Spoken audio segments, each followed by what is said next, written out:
C'est votre droit, avec l'Ordre des avocats du barreau de Lille.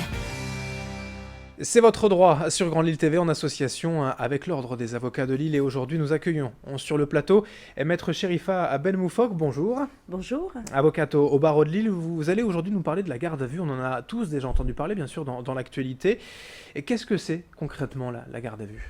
Alors la garde à vue est une mesure de contrainte qui est prévue par la loi, qui consiste pour les services de police à garder sous son œil la personne qui en fait l'objet, qui généralement sera suspectée d'un crime, d'un délit, en tout cas d'une infraction. Et c'est une mesure qui intervient sous la surveillance de monsieur le procureur de la République ou d'un juge d'instruction. Et c'est à durée variable, le minimum c'est 24 heures ? Absolument, elle peut être d'ailleurs inférieure à 24 heures dès lors que les services de police auront eu les informations qu'ils souhaitaient obtenir.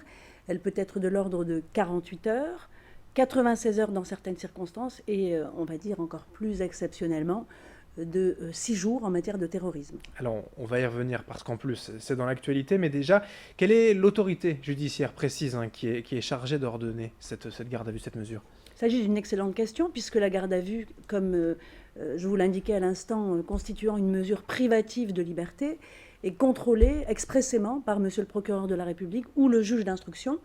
Et fréquemment, les services de police seront amenés eux-mêmes à demander au ministère public, au procureur de la République, la mise en place de cette mesure de garde à vue. L'idée, c'est de faire la lumière sur une affaire, sur un crime suspecté, c'est ça ? Absolument, le temps des investigations nécessaires et le temps de recueillir les explications de la personne qui est soupçonnée ou qui est susceptible de fournir des informations. Alors c'est une privation temporaire de liberté, mais on a quand même des droits quand on est gardé à vue. Absolument. Ces droits sont protégés par nos textes, par le Code de procédure pénale, et ces droits sont ceux effectivement de faire prévenir un membre de sa famille, que ce soit le conjoint, le concubin, un membre de la famille, de solliciter l'intervention d'un médecin et, on va dire, dans des conditions peut-être plus essentielles, l'intervention d'un avocat qui va permettre à la personne d'être assistée pendant cette garde à vue. Alors forcément, vous êtes là pour ça, l'Ordre des avocats. Quel est votre rôle, le rôle de l'avocat pendant une garde à vue ? Alors, généralement, c'est vrai que pour l'esprit commun, on a tendance à considérer que l'avocat va plaider l'affaire. Or, ici, la loi a permis que l'avocat puisse rencontrer son client, c'est-à-dire qu'il puisse avoir un entretien, mais cet entretien est limité à 30 minutes. Ça n'est pas au-delà.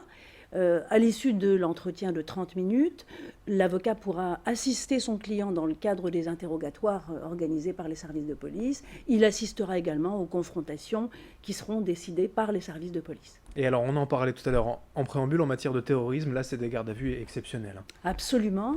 Et ici, justement, dans ce cadre tout à fait particulier, la loi autorise le ministère public, le procureur de la République, donc, et le juge d'instruction à reporter l'intervention de l'avocat à 72 heures, c'est-à-dire en réalité à 3 jours.